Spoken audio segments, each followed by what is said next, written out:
I've been in the country for let's say 9 years now. I've been meaning to do a culture shock video for the longest time, and that is what we'll be addressing in today's video. Like I always say, you are enough, you matter, and everything is figurable.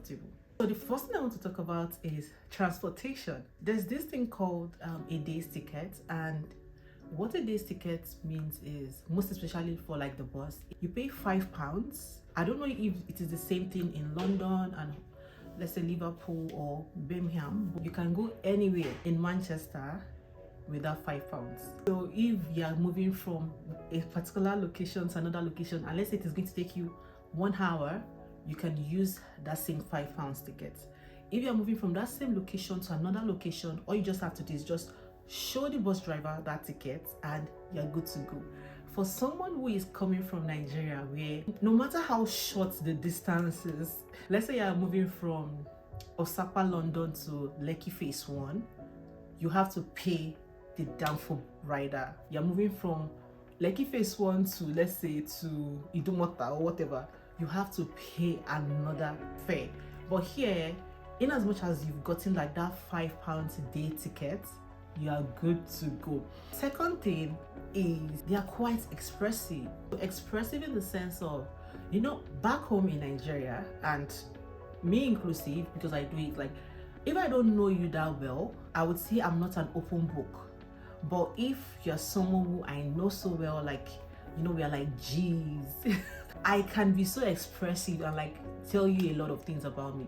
But here, they know you, they don't know you, they are gonna tell you the story of their life. There was a day I was on the bus, I was going to school, beside like an old woman, like an old woman, and she was just talking and just telling me everything. Oh, her son came home the other day and he told her this and he told her that, and I'm like, you know, because of the way we were brought up back home, you necessarily don't want to, like, you know, give opinions about people, but they want to hear, they want you to tell them what you think about it. So they are quite expressive here. They're gonna tell you if they're having a bad day, they're gonna tell you. If they're having a good day, they're going to tell you.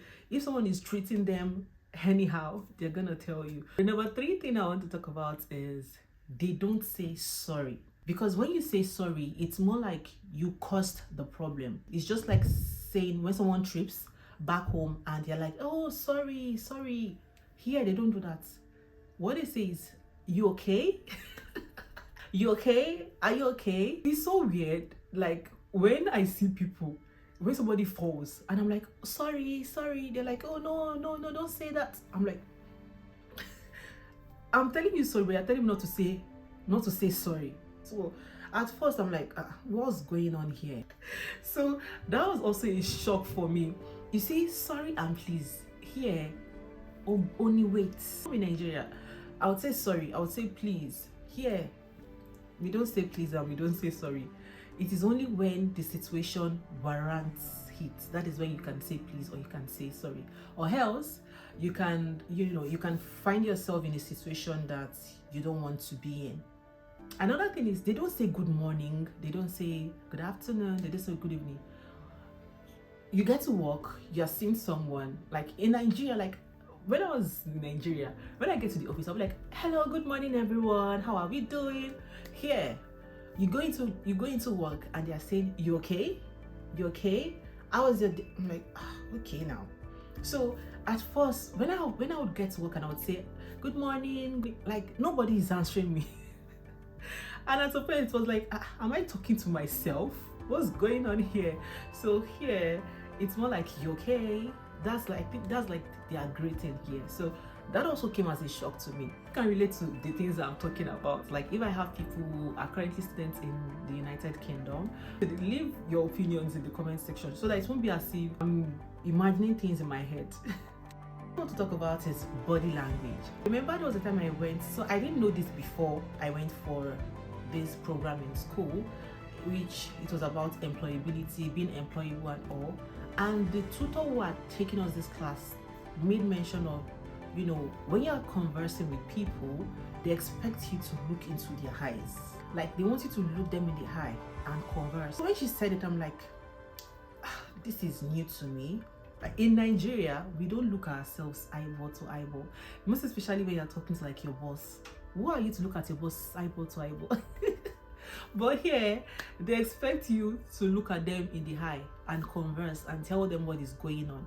So when we went for that program, and she said, when you don't look people in the eye, it's more like it's as if you're lying. It's as if something is wrong, like there's no connection. Now, another thing is when it comes to body language, you know how when you're standing and you, let's say you're holding your hands like this, right, like this, it also looks as if you're disrespectful, according to what the woman said. So I think this mostly works for like the work setting, like corporate role, or let's say like even retail roles where you're talking to like your boss or your manager. Your body language says a lot, right? You may not even see anything, but your body language has a lot to do with some of the things here. Okay, I think there are a lot of adjustments that I need to like adjust into to just make me feel I'm home. Next thing I want to talk about is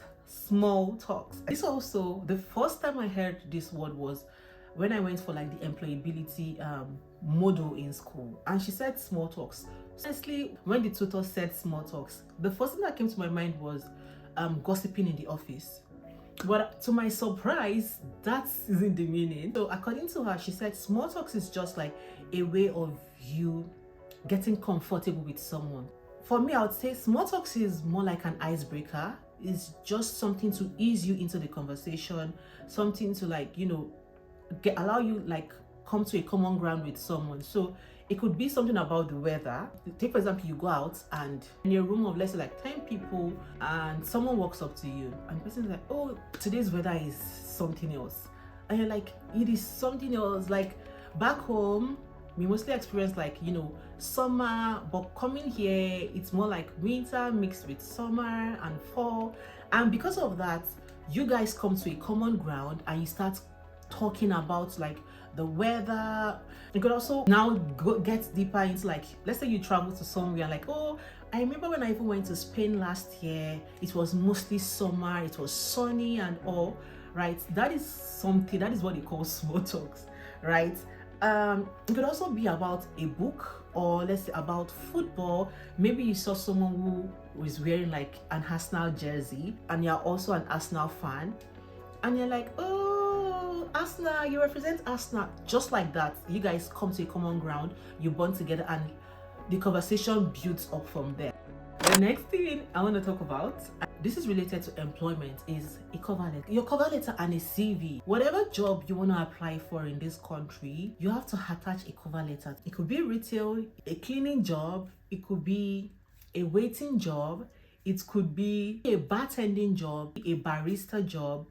You're gonna submit a CV and a cover letter, and you are gonna go for an interview. Now they also take it a step further by inviting you, ask you to come for a trial shift. Here, they see every job as an opportunity for you to build your skill, for you to develop yourself, for you to showcase your leadership skill.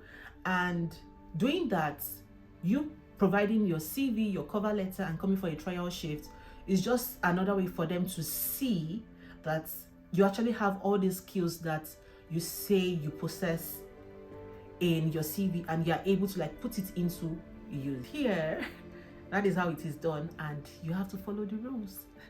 Another thing I want to talk about is food. In Nigeria, if you're Yoruba, I know Yoruba people eat pepper a lot. There are some other tribes that I know that love pepper, but here they don't eat spice.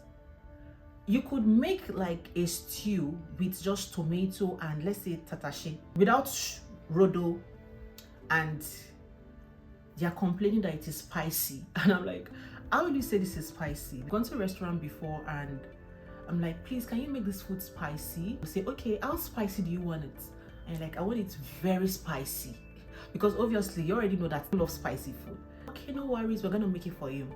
Now you're bringing the food to me, I'm taking the first spoon and this thing is literally not spicy. Like, I can't feel the hotness. How come you now say this is spicy even after I told you that I want it to be extra spicy? So here they don't eat spice. It is also funny that even when you walk into like the supermarkets like Aldi, Lidl, Tesco, they don't really have like hot spice, like like Rodo, like Shombo. They don't have it. If you want to get like the hot Nigerian style Rodo, what's it called, Scotch bonnet, you have to go to like the African store, or let's say like the big, let's say like farmers market and all. So yeah, they don't eat spice. Monkey jata. This one is very, very funny. There was a time I went to like a food court, right, and I was looking at the food menu, and I saw chicken shawarma. I'm like, this sounds interesting. Chicken shawarma, hey, in the UK, because I've not had, the truth is I've not had shawarma since I came into the country, especially like I've made it at home, but outside I haven't made it. So I was super excited. I'm like, this looks interesting, let me get chicken shawarma. Tell me why the chicken shawarma that I was given was in a plate, in a saucer, not wrap. Now, why is it 80% chips, potato chips, and 20% of shredded chicken? Then you now top it with like mayonnaise and sriracha sauce. Because the way they eat chips in this country, they can actually add chips to every single thing. The food was sweet, but coming from Nigeria, where my chicken shawarma is in a wrap, it has chicken, it has hot dog, it has what else they put? It has, is it cabbage, right? It has like the special sauce drizzled all over it, and it is crispy and juicy. And coming here to eat French fries with shredded chicken as chicken shawarma, I'm like, what is going on here? I'm almost done. The next thing I want to talk about is you have to say thank you, you have to say cheers. So when you take like the bus, to tell the bus driver thank you or cheers. The first day I saw it on the bus, I'm like, why is everybody say, like, literally, if 5 people are coming down from the bus, everyone will say thank you.